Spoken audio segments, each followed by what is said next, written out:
computer. It's recording, but we were talking about Don't Worry, Darling. That's so funny. Okay, let me share this screen.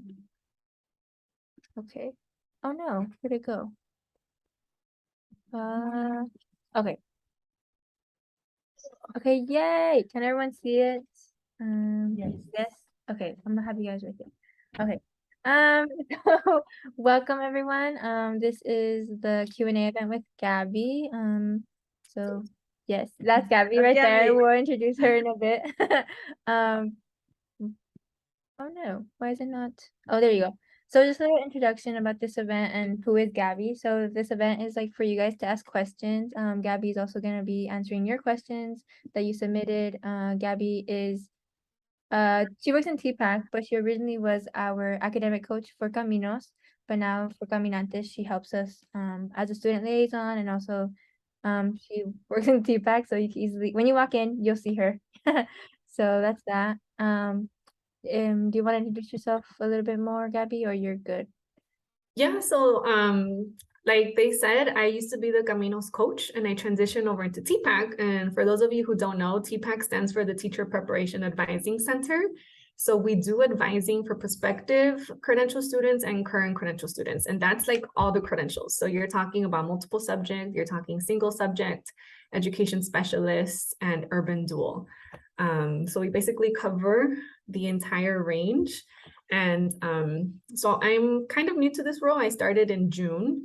And part of my position is to be kind of the advisor liaison to the Caminantes group. So, thank your board, right, for arranging this. And thank you all for just engaging and sending in questions. And we hope to kind of keep this line of communication open so you all feel comfortable coming to me. Not only during these sessions, but at TPAC, like Luda said, I will be the person at the front most of the times when I'm in office. If I'm not at the front, that means I'm working from home. But definitely we want to make sure that you all feel comfortable to get your questions answered, because I know there's a lot of stuff to navigate in school, in this credential program, in life, whatever, right? Like we're also here to unpack those things as well. So yeah. Yeah, so she's always happy to help, and don't be shy. She's always happy to help, so yeah. Coming from someone who was shy and never asked questions or waited, right? Because anxiety and nerves are real when you're talking to folks. Yeah. So we're also trying to eliminate that because we know it's kind of hard out there. Yeah, definitely. So now I guess it's like time for questions. So Gabby, if you want to take it away. Yeah, and we can stop sharing screen. Okay. Yeah, for sure. So I have the questions that people submitted that I definitely want to address. And I think a good one to start off with is what's the difference between TPAC and liberal studies? Like when should you go to a TPAC advisor and when you should go to a liberal studies advisor? So we all work from the same center. So if you go into TPAC, we're in the education building, we're in ED 67. There's always going to be one credential advisor and one liberal studies advisor. So that's kind of the difference. A credential advisor is for all credential students. And then liberal studies is if you're a liberal studies major, right? Like that's, you're still an undergrad, you're a liberal studies major, or you're maybe a student who is thinking of pursuing a post-bac after, right? So when in doubt, just come in. Rule of thumb, if you're already in the liberal studies major, we will refer you to a liberal studies advisor. That's how it'll work. So typically you'll come in and the first question I'll ask you is, are you a credential student or are you a liberal studies student? And then we'll kind of facilitate from there. So that's like the basics, right? I know liberal studies advisors have their own appointment system. So I know they also do appointments and then they just do drop-ins at the TPAC. In the TPAC center, where you can just come in and sign up, right? Do drop-ins, and the liberal studies advisor will be with you when they become available. Like if they're already helping a student, they'll be like, give me a few minutes, and then they'll come to the next person. So really for TPAC, you don't need an appointment. We are available Monday through Friday from 9 to 5. Except 12 to 1, because that's our lunch hour. You know, we got 8 too. So you can call in. So we're available by phone. We're available in person. And We're in talks of Zoom. That's not available yet. So your best bet would be phone or just coming in if you're on campus. I tell students, I know parking kind of sucks and making the walk over here is a little bit much. So you could definitely call us, right? So Monday through Friday, no appointment needed. Just walk in and we'll help you out. And I know Eric just joined us. Hi, Eric. Eric. We just did introduction. Hey. Thank you for being here. I am Gabby, the advisor that will be working with y'all and for the Caminantes group. So we just covered the difference between like a TPAC advisor and a liberal studies advisor. So liberal studies is if that's your undergraduate major, and then TPAC, any other question on credentialing. So that's kind of the basis on that. I have my sheet of questions, right? So I'm kind of going to go down the line. One of the biggest topics right now is just about fieldwork, because if you're a credential student, if you're a liberal studies student, you're in courses that require fieldwork or observation, right? And just to be clear, in order to step foot on at a public school, right, on site in person, you all have to have your TB test updated and your CTC clearance, right? So that's clearance through the state. So there's no way you can do field work without it. So you definitely have to get those things done. Now, that being said, there's a process for making sure all this is documented in our systems, right? And I think this is where folks are a little bit confused because there's different places to put different things. So I think first of all, there was a question on just like CTC clearance, right? So CTC clearance means the state says, yes, you're okay, right? We ran your fingerprints and did a background check and you're good to go into a public school. When you're cleared through the state, that clearance is good for 5 years. So it may last you through your credential program, right? Through your undergrad, once you do that. If you have a 30-day substitute permit, you are also allowed to use that to go into classrooms, but that one's only, I think, valid for a year. So you have to keep renewing that one. But the certificate of clearance is valid for 5. There are some sites that you all should be familiar with that houses all of this information, right? So something we've always talked about is like, all that information's on the website. The sites are kind of difficult to navigate because there's a lot. But I'm going to show you some places where you all can always refer to where the information is going to be. So let me share my screen real quick. Oh, can you all let me share screen? Oh, yeah. How do you do that? Do you just... Maybe click on her 3 bubbles. Oh, yeah.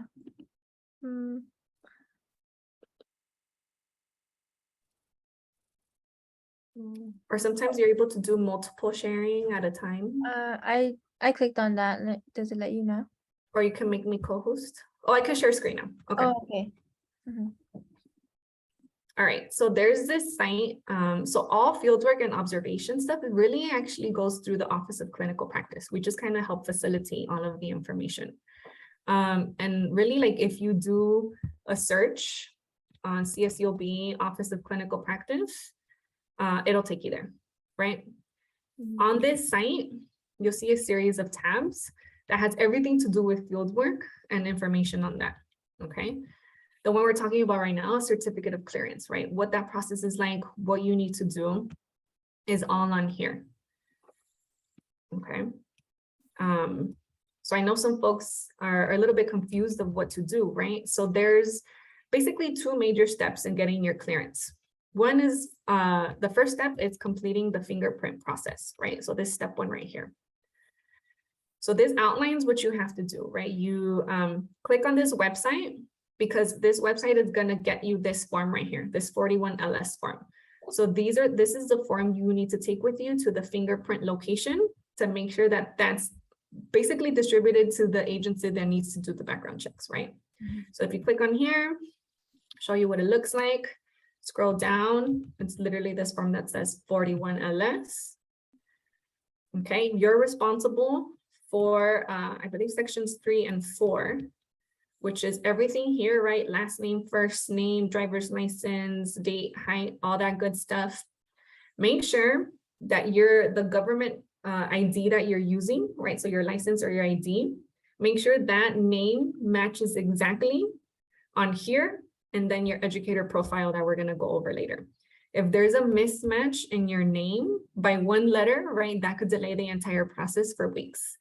So make sure everything matches correctly. Make sure your social security or your ITIN number is good to go on there as well. Otherwise, you're going to get a delay. You're also responsible for this section here. This agency identifying number is either your social or your ITIN. I remember students calling in, I'm like, I'm not sure what an OCA number is. It's your social or ITIN. And make sure you fill that out. I believe you don't need this original ATI number. That's only if you're resubmitting. So you're responsible for these two sections. You need 3 copies of it, and then you take it to a fingerprinting agency. And you could see all the locations that are available for fingerprinting here based on county, right? So if you want to go in Los Angeles, right, San Bernardino, the police department on campus here does do fingerprinting and live scan. So you can make an appointment with them. I just look up CSEOB police. You go to their site.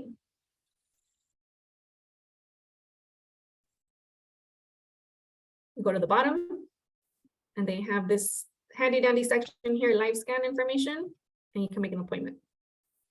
Okay, so that's step number 1, right? We go back to our step number 2, which is actually having your educator profile through the state.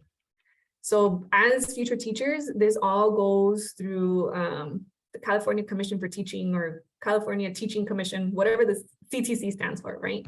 You have to go on here and make your profile, and there's legit here directions for every single step. I will say some students have been delayed when they're trying to create this profile in the country of origin. They clicked something else that didn't say USA, and they weren't able to turn in their profile. Make sure it says USA, make sure all of your information matches, everything looks good, and you go all the way through to submitting your payment. That means then your educator profile is complete, and then you can come back and view your status. I believe it's a $50 charge to submit this. So there's a charge for your fingerprints, and then there's a charge for the CTC profile that you're making. After that, your fingerprints are submitted, you have your educator profile up, you can come back here and check to see that it's ready to go. So you'll see an issue date, an expiration date, it'll say certificate of clearance. You take a screenshot of that, and then now we upload all this to a place called MyCED. Okay, what's MyCED? It's not a chiclet on my SSO, no it's not. But this page also has this. Okay, so let's go back to the Office of Clinical Practice. And hey, look, there is a tab for MyCED, which also has instructions on how to upload your TB test and your clearance. One thing I will say about MyCED is you have to be on campus to access it, or you need a VPN. And all that information is listed here. And then there's a whole little video that shows you how to do that as well. Okay. Are there any questions about certificate of clearance? No. No, ma'am. Typically, if everything is good to go and is smooth and they didn't find anything and your background check as fast as 2 weeks. I even heard some students a week, right? So they got it pretty fast. If it's more than 2 weeks, I know the CTC is a little bit delayed, so they're a little backlogged and may take longer than that. But if it's more than 5-6 weeks and you go back on your profile and there's an error, there may be something that needs to be adjusted or mismatched. Some students came in today and we just recommended they fingerprint again because it's been more than a month.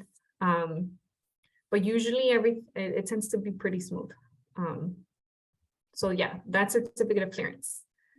So you upload TB test and CTC clearance here because you need both in order to do field work. Now, we're gonna jump into the monster called SERV, right? Mm-hmm. So SERV is more, so, okay. There's SERV, which are hours that students typically in like the liberal studies major need to do. That's literally service learning. You're in a classroom where you're basically an unpaid college aide, right? You're helping the teacher maybe facilitate little groups, right? Or you're prepping materials. So you really take on a more active role. You're giving back, right? It's a service learning course. You're giving back, but you're also observing. You're also learning from the teacher, right? You're making observations. And serve hours are typically associated with like EDO 200, EDO 380, classes like that. I think EDO 300, right, as well. Because one of the questions, what's the difference between serve and fieldwork? So serve are the undergraduate folks, right, who are in those classes, and it's much more specific. People who are doing other courses that are part of the credential that require fieldwork, that's called Clinical 1 and Clinical 2 hours. So that's fieldwork hours. And also one of the biggest differences between serve and the clinical hours, serve, you need to be placed by someone in our office, right? So someone in our office does the serve placements, as opposed to the clinical 1 hours, you do your own placement. So you go and actively find a place to do your observations at, okay? Going back to serve, right? Because there's a big chunk of my questions.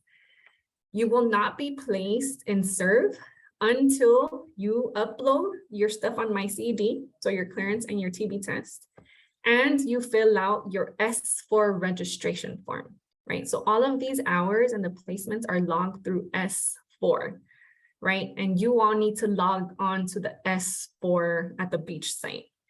And we can see on our end if you have logged in, if you haven't, if you submitted your registration form or not. And that tells us, right, because we'll get some calls saying, hey, I haven't been placed. One, you either maybe haven't submitted your stuff on MyCED, so you haven't been cleared to be placed, or two, you haven't submitted the S4 registration form. And that's something I could show you as well. So literally look up S4 at the beach, right? And mine would look different from yours because I'm staff, right? Okay. But I can look you all up, right? So I'm gonna use one of you as an example, if that's Alexis. okay. Use Alexis. Okay. So Alexis. S-I-V. Yeah. Okay. All right, there's Alexis. I could see your last access was on September 14th at 10:31 p.m., right? It literally tells us everything. Damn. Oh, wait, I don't want to email you. Sorry.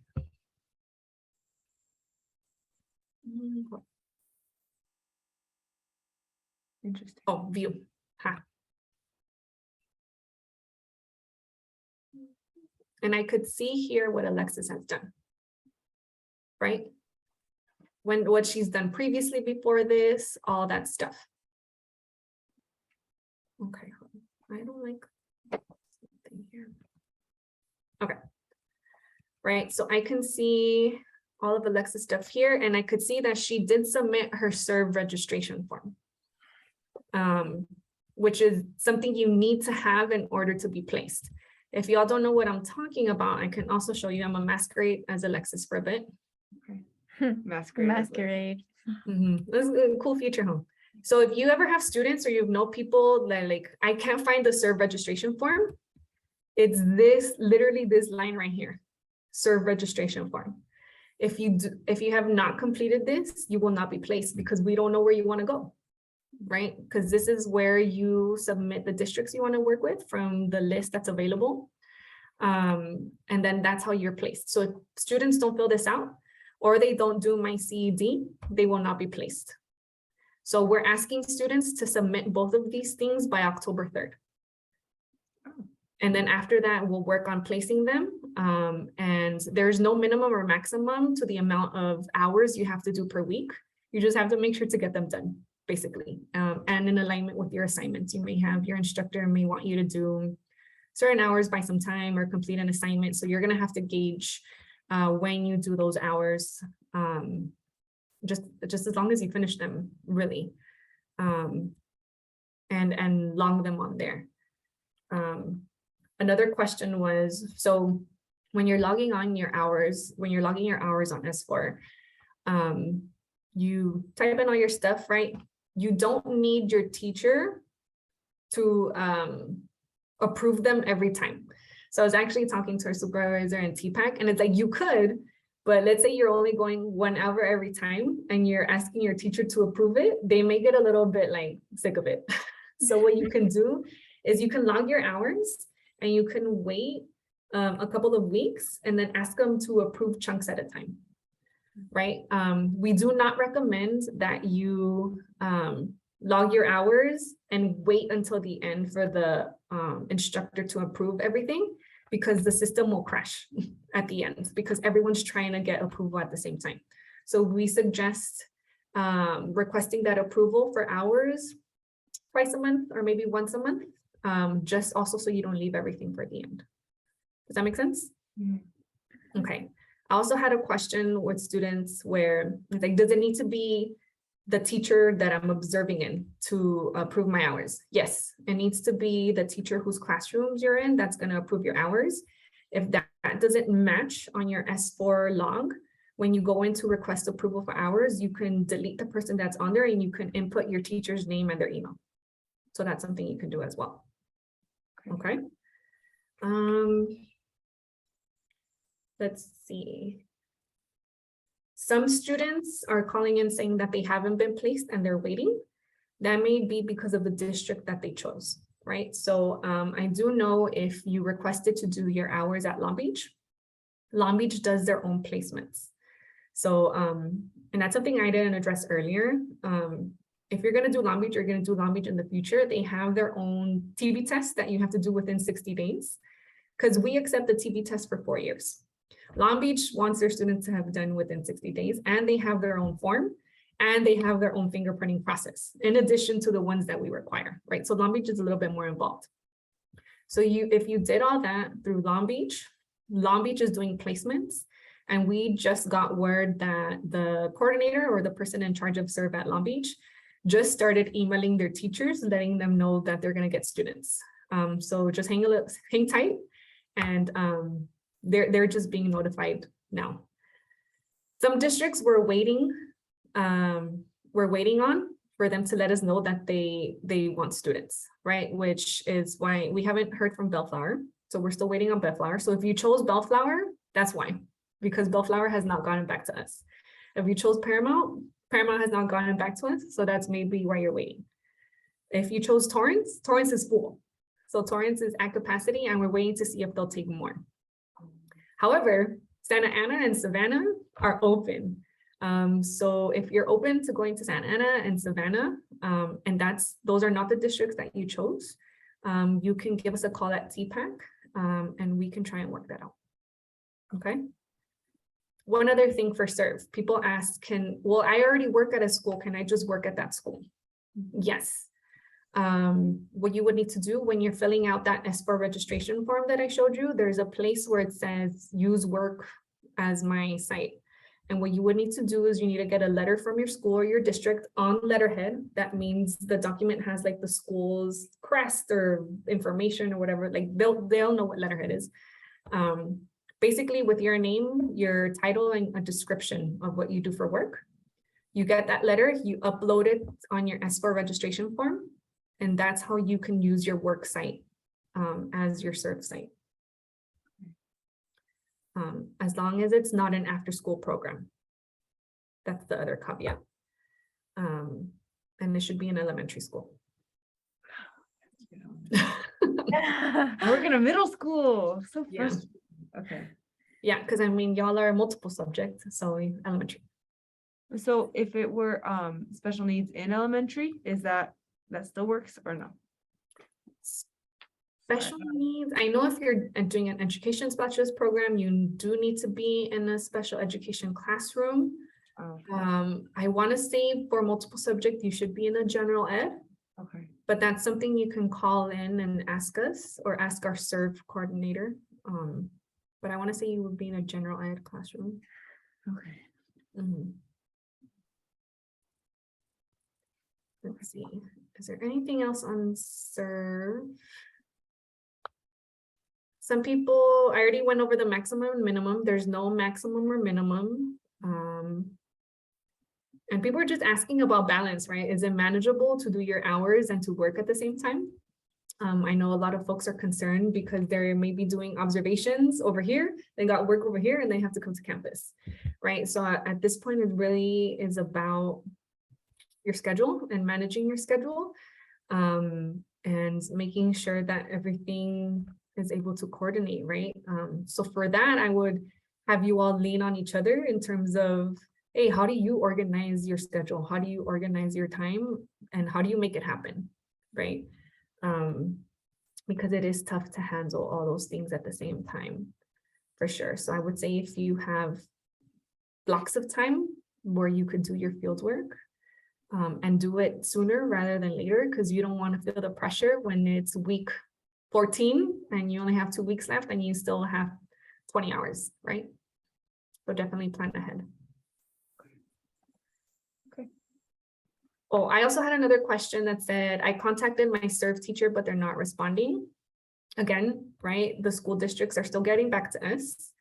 For students who requested to work in Santa Ana, it turns out the principal wants students to contact the him, I think it's him, and then he will refer them to their teacher. So every district is particular, which makes it also hard for us because the information changes across the board in terms of who's the contact person and all this stuff. So Santa Ana, they should start being contacted. And like I said, Long Beach, they also started reaching out to their teachers, so they should hear soon as well.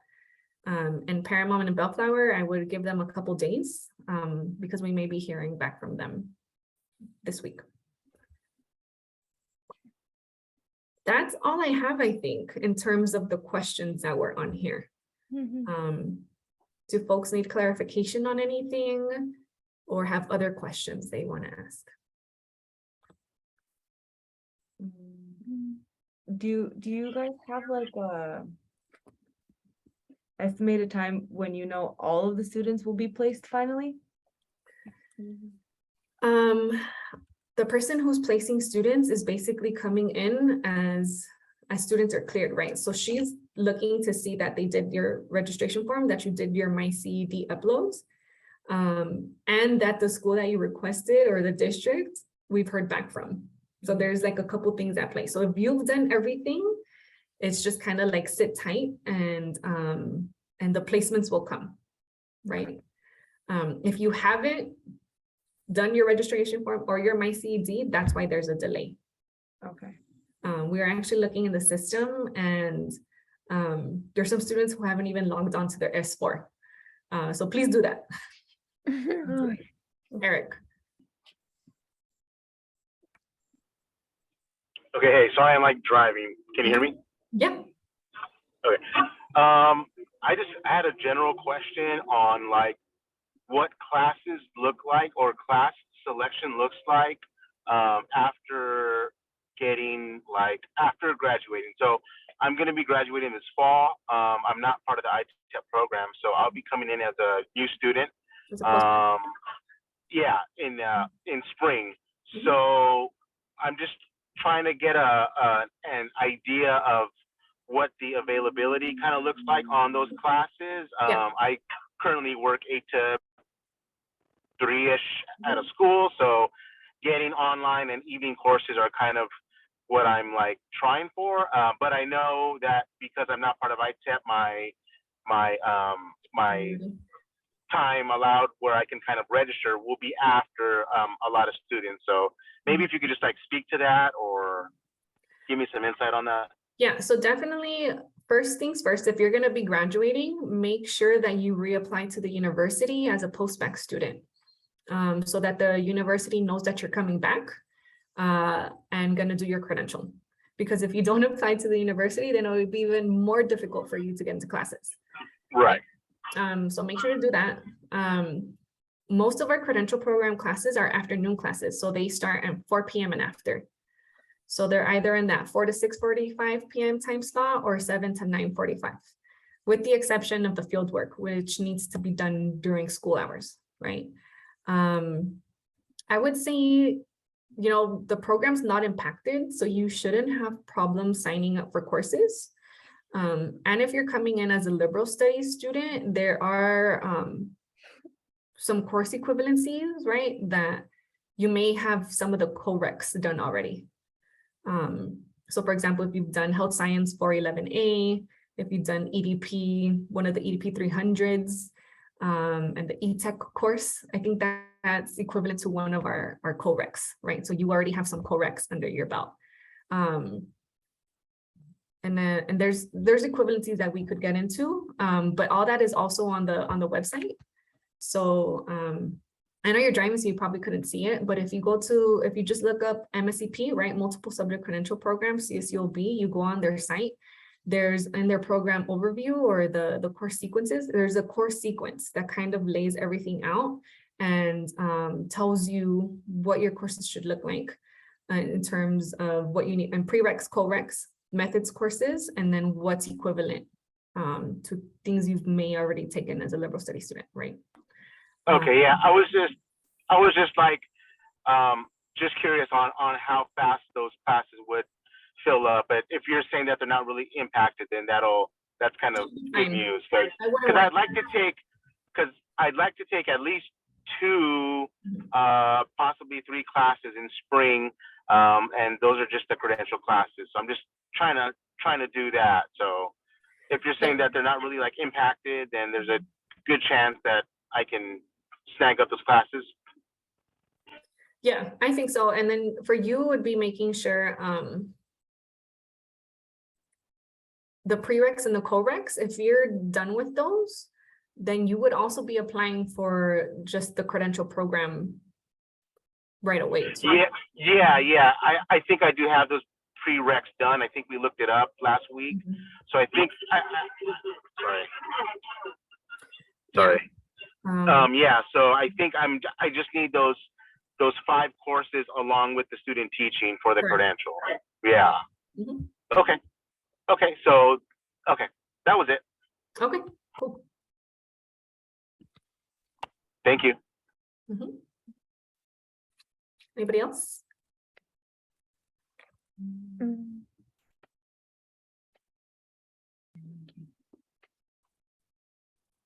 The biggest thing in my schedule has been the serve stuff. Yeah. No. I'm pretty okay right now. Yeah.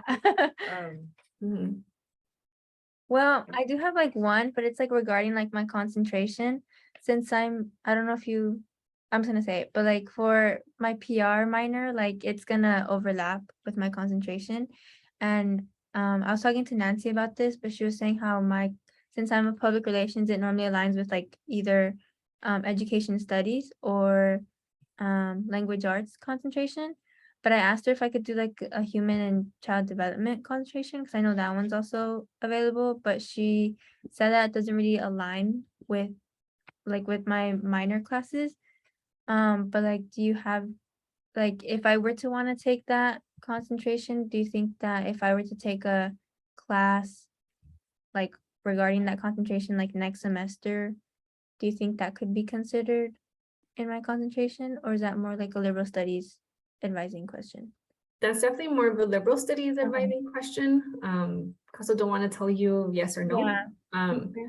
Because it sounds like you already have the classes lined up to have a concentration that fulfills what you got to do for the BA, right? So I think what you're trying to do just may be extra. Yeah, it's because like I want like the name, like I wanted to like Lucide, kind of good. But so I don't know if you can double concentrate. Yeah. I mean, no, I don't want to do that. I think I'm just gonna like just pick one. Like I have to pick one. You just have to pick one. Yeah. Yeah, I think it's just like my overachiever side. Like I need to stop. But yeah. Okay. Anything else? Oh, do you know anything about the Anaheim school district? What about them? If they're like packed or like unresponsive or? And they were one of the districts listed on your Okay, escort? I don't know. I didn't look for them. Oh, maybe they weren't one of them. Okay, never mind. Because you're able to pick 3. Mhm. Like When to you're doing LBO. that S4 registration form. Yeah, they just told me to only put Long Beach Unified.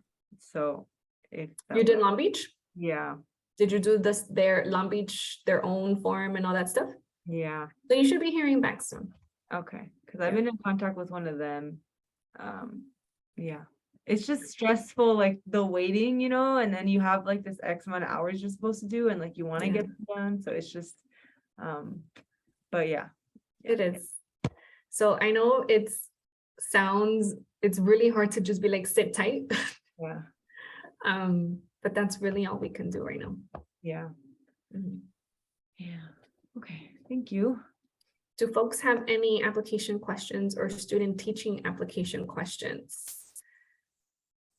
I'm like, for folks who aren't here but may look at this later, student teaching applications are due October 3rd by 5 p.m. Do not wait until October 3rd, 4:58, because you don't want anything to go wrong. The link will be closed and it's a hard deadline. So definitely get that in sooner than later.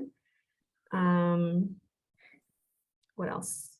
Applications for multiple subject and single subject credential programs are due December 1st. I mean, that's it on my end. You all can think of more questions for next time. I think we're trying to do this once a month. Mhm. So just start compiling your questions and we'll go from there. Yay. Cool. Okay. Thank you, Yay. Gabby. Thank you, Gabby. Thank you, All Gabby. right. Yay, Thank bye, you. everybody. Bye. Thanks a lot.